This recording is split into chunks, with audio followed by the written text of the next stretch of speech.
Australia fires, heavy rain and cooler temperatures unlikely to end bushfire threat. More than 100 fires are still burning across Australia, with flare UPS on Kangaroo Island leaving residents without power. Flare UPS have recurred on Kangaroo Island, despite rainfall, and forecast showers for NSW are unlikely to end the threat. Heavy rains forecast for this week are unlikely to end Australia's long-running bushfire threat, despite pockets expected in bushfire-affected areas.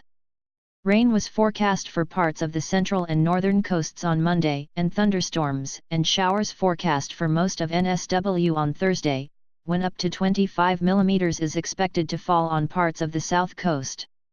The RFS early on Monday tweeted that if the rainfall forecast comes to fruition, then this will be all of our Christmas, birthday, engagement, anniversary, wedding, and graduation presents rolled into one.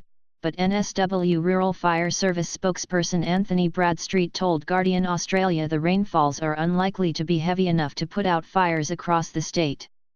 If this rainfall forecast comes to fruition, then this will be all of our Christmas, birthday, engagement, anniversary, wedding, and graduation presents rolled into one. Fingers crossed.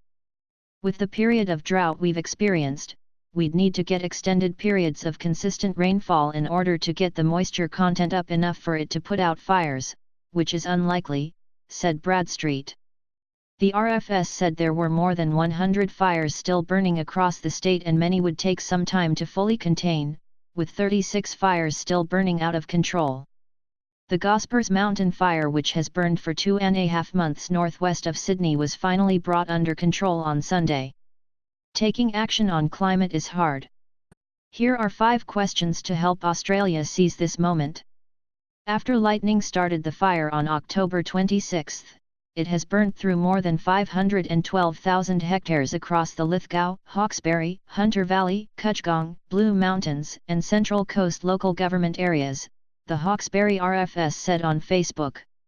The NSW RFS has now turned its attention to the out-of-control fires burning in the Snowy Valley region, where 337,000 hectares of land has burned.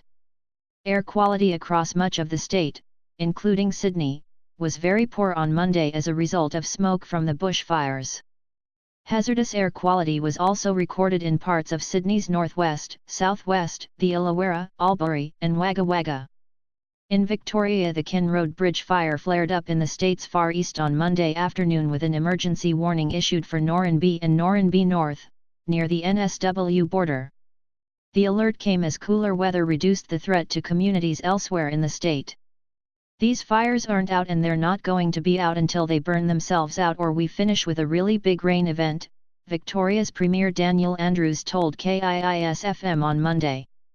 The Weather Bureau's not telling us that's likely.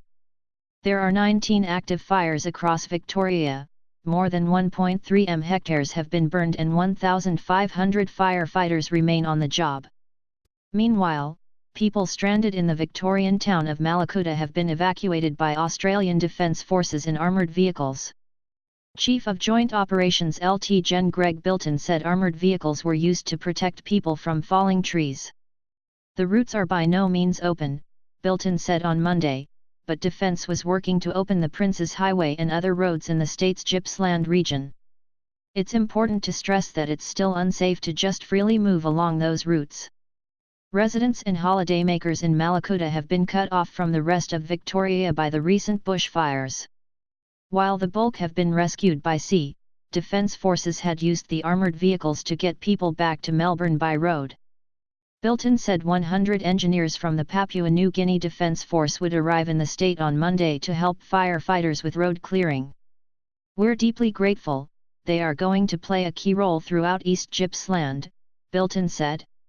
Singaporean defence personnel were also helping get supplies to isolated Gippsland communities by air.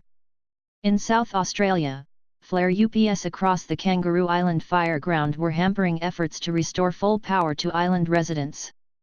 More than 600 properties remained without electricity on Monday, but SA Power Networks said it was reassessing the damage to equipment following renewed fire activity in some areas.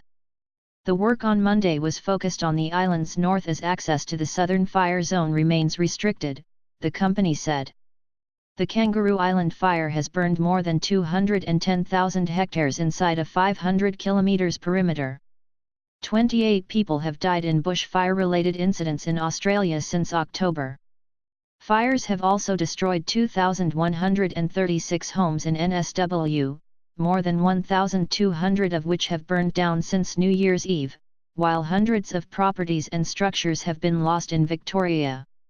In South Australia, more than 50 homes have been confirmed lost, along with several hundred other buildings, although a full damage assessment is yet to be completed following the major escalation in the fire emergency late last week.